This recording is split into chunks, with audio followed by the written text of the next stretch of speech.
महिला को नहीं पता था कि घर में उसकी हर हरकत पर सामने वाली बिल्डिंग में रहने वाला आदमी नजर रख रहा था। उसकी जिंदगी की हर छोटी बड़ी बात दिन रात रिकॉर्ड की जा रही थी। उस आदमी का नाम जॉन है।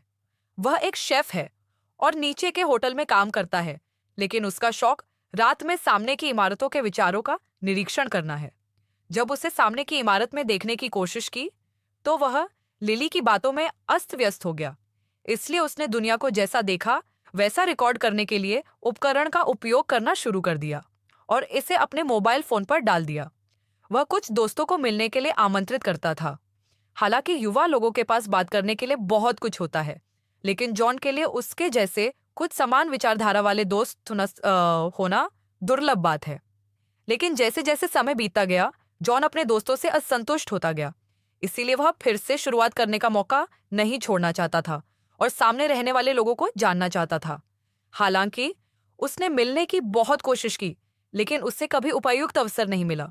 जब तक कि एक दिन उसने जेन को नीचे किसी से योग सीखने के बारे में बात करते नहीं सुना। यह महसूस करते हुए कि उसका अवसर आ गया है, उसने उसी दिन समुदाय में एक योग कक्षा के लिए नामांकन कराया और जेन को भी मदद की पेशकश की। जेन को जानने का अवसर लेने के बाद जॉन ने यहाँ उसके साथ योग सीखना शुरू कर दिया। बस कभी कभी उसे अभी भी लगता है कि समय सही नहीं है, जिससे वह बहुत दुखी होता है। लेकिन बाहरी व्यक्ति को यह उम्मीद नहीं थी कि वह वास्तव में उस होटल में जेन और रूडी से मिला था, जहां वह उस दिन काम करता था। रूडी एक सफल व्यवसायी है। जब उसने जॉन के खाना पकाने का स्वाद चखा, तो उसने जॉन में निवेश करके एक होटल खोलने की उम्मीद की। इससे वह बहुत खुश हुआ। ऐसा इसलिए हुआ कि न्यूडी के बगल में ऊपर एक घर था।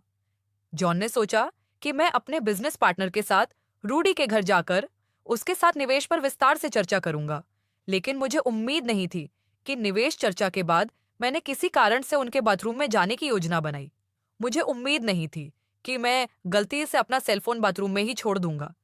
उनके जाने के बाद जेन को जॉन का सेलफोन मिला जब वह कमरे की सफाई कर रही थी। उसे नहीं पता था कि यह किसका है।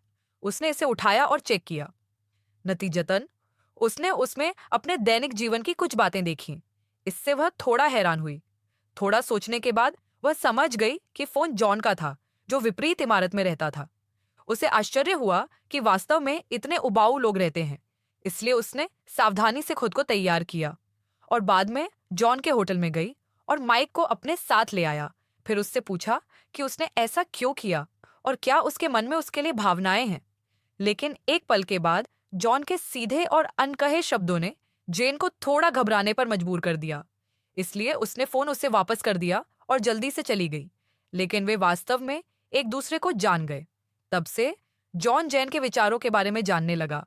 लेकिन उसने धीरे धीरे यह भी पाया कि जेन एक पिंजरे में बंद सुनहरे खून की तरह थी। न केवल वह एक आदर्श जीवन जीती थी, बल्कि अक्सर उसका अनादर भी किया जाता था। उसकी किसी भी बात में कोई दखल नहीं है और यह भी कहा जा सकता है कि उसकी स्थिति एक औसत दर्जे के व्यक्ति से भी कम है। चाहे वह घर में रहे या बाहर, उसका जीवन उतना अच्छा नहीं है। इसीलिए उस दिन जब जेन को फिर से डांटा गया, तो उसने अपना सबक सीख लिया और इस तरह से आगे नहीं बढ़ने का फैसला किया। वह जॉन को खोजने के लिए सड़क पर भागी। उससे अपनी स्थिति के बारे में अच्छी तरह से बात करना चाहती थी। बेशक जॉन के पास मना करने का कोई कारण नहीं था, लेकिन उनकी बातचीत के बारे में बताया नहीं जा सकता। तब से वे दुनिया के सबसे अच्छे दोस्त बन गए और जब भी रूडी किसी व्यावसायिक यात्रा पर होते, तो वे एक दूसरे से मिलने के अवसर ढूंढते। आखिरकार जॉन जेन को जानता था। उनका जीवन वास्तव में उबाऊ है, इसलिए वे भी खुश रहना चाहते हैं, लेकिन वे शहर के आसपास असहज महसूस करते हैं। इसलिए जॉन उसे बाहर ले जाता है और इस तरह वे एक दूसरे को बेहतर तरीके से जान पाते हैं। जॉन यह भी जानता है कि जेन, उसकी माँ और घर के रिश्तेदारों सहित सभी के पास रूडी द्वारा दी गई नौकरियां हैं और लगभग पूरा परिवार जीवनयापन के लिए रूडी पर निर्भर है। लेकिन जेन को यह एहसास नहीं था कि उनकी हर हरकत को फिल्माया गया है। और जब जेन उस दिन यहाँ से वापस गई और कपड़े बदलने की योजना बनाई, तो उसने पाया कि रूडी, जो एक व्यापारिक यात्रा से जल्दी लौट आया था, और इसलिए जेन बेवजह घबरा गई थी। जब रूडी ने भूरे रंग के कागज के थैले से एक फोटो निकाली और उसके सामने रखी, तो जेन को अचानक एहसास हुआ कि रूडी समझदार है और सही गलत में फर्क जानता है। आखिरकार उसका इतना बड़ा कारोबार था और उसे हर तरह के तूफान देखने चाहिए थे। इसलिए उसने जेन को आवाज लगाने के लिए कहा।